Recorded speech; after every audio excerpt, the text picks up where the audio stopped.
Guys, what is up? Welcome to another episode of Maximilian Must Know. I'm going to do a scent safari for you guys today on a relatively new niche brand called Bortnikoff. And I have been really excited and wanting to try this brand out. It's been one of these like ultra niche brands that's been really getting hype for the oud lovers and people who like quality natural blends. I don't know that it's 100% natural. My guess would be it's probably mostly natural. Maybe there's some, minor synthetics in there to give structure or something like that. But you could tell these are mostly natural fragrances. And these are made by a gentleman named Dmitry Bortnikoff.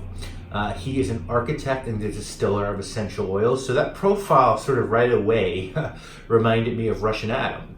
From a Riche L'Adore, and the quality of these fragrances, which I've spent a little bit of time with so far, also reminds me of a Riche L'Adore fragrances, so make of that what you will.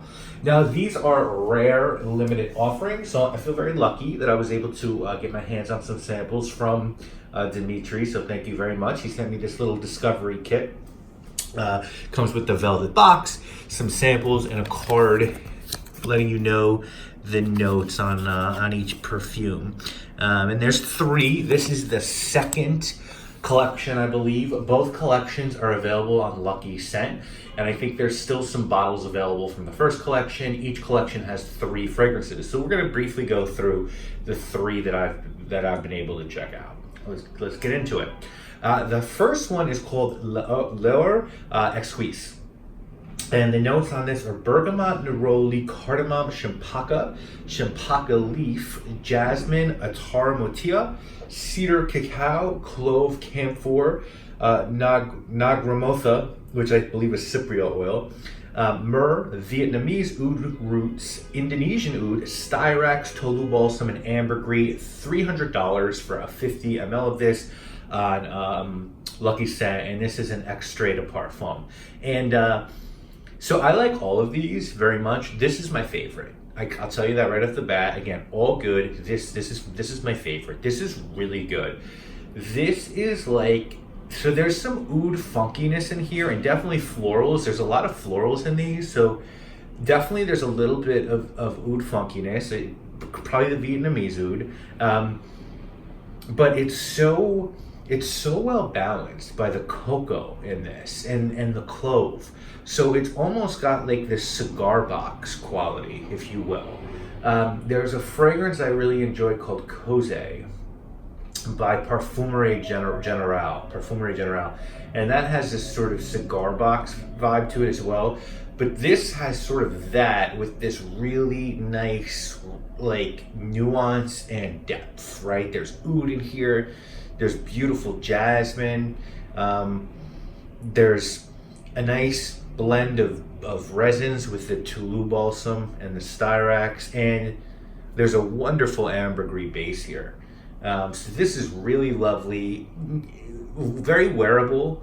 If you're sort of scared off by oud, this is a good one, I think, for you to sort of look at. And it's not that sort of very safe designer synthetic oud, but it's also not some of the more challenging ouds out there. I think it strikes a nice balance, and it's a very good introduction to like natural oud. So I think this is a huge winner. I would definitely wear this. I enjoy this one. The next one, I also really enjoy this one a lot. This is called Oud Maximus, and I think this is named after Dimitri's son, Maxim. My name's Maximilian. People call me Max. When I grew up, everyone called me Maxim.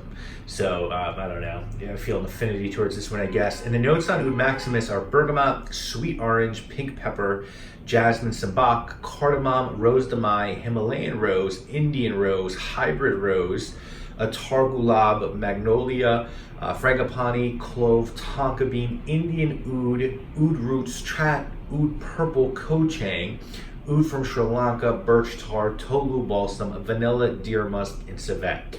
$350 for 30 ml extra. This is the most expensive of the 3, and I get it. I understand why. Trying to learn how to do perfumery myself. I understand the cost of materials, and it's quite obvious in this one. There is a high amount of both different types of rose, natural rose, and many different types of oud.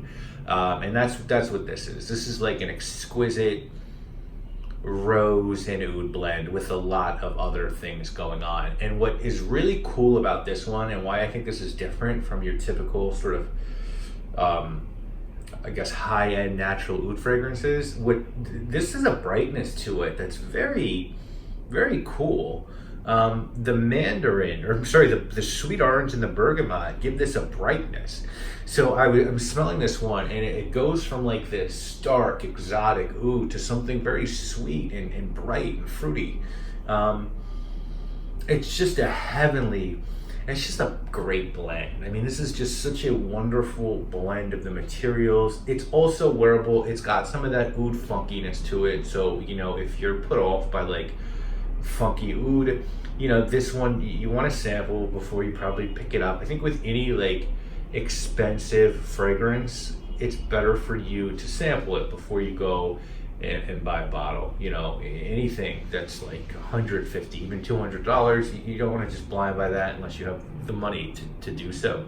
But I think this is great. I don't think it's too funky, and even so, like, it does settle down into just a really nice sort of floral, musky fragrance after a good deal of time. So awesome fragrance.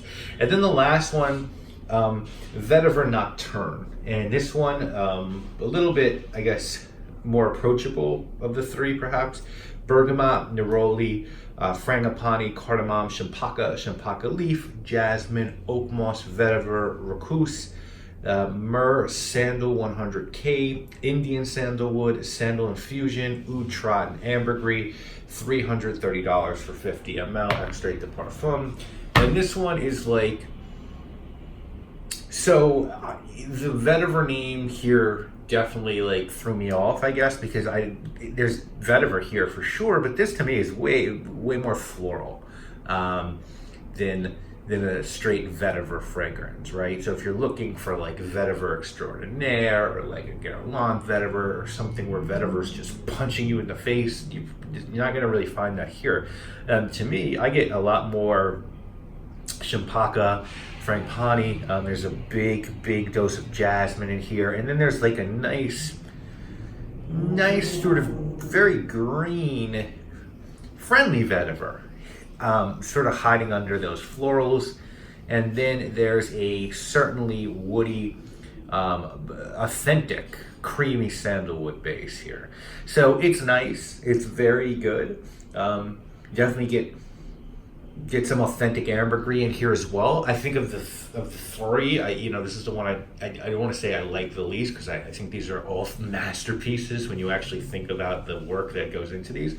But it's probably the one that I wouldn't gush over. I just think it's amazing, but it's like the other two are just like really like special to me. And I think this one's nice. I think if you like, really nice floral blends, I think you'll like this one. If you're looking for something on the lighter side that's still amazing, I think you'll like this one. But if you like these kind of fragrances, then you just simply have to get your nose on these. I mean, these and like a Riche L'Adore, and I feel like the stuff that Ensar is doing, like this is as good as it gets. This type of perfumery, like it's not going to get better. The materials being used are as good as they get. And the level of sophistication and skill that is going into getting these blends right is just amazing as well. Because if you fuck up with naturals, when you're using primarily naturals, if you fuck the ratios up, you end up creating something that doesn't smell like anything. It's like if you mix too many colors in a palette, you get brown, and that's sort of what happens when you mix too many naturals. And the skill and depth of hand that it takes to take naturals and to make something different and beautiful each time is like magic. So hats off to Dimitri, and check this brand out. I'm going to link to them in the description. Dimitri, thank you so much for allowing me to try your work. And let me know, guys, if you've tried these, which is your favorite. Is this a brand you're looking for? That's it. I'll see you guys next week or real soon with more videos. My name obviously is Maximilian.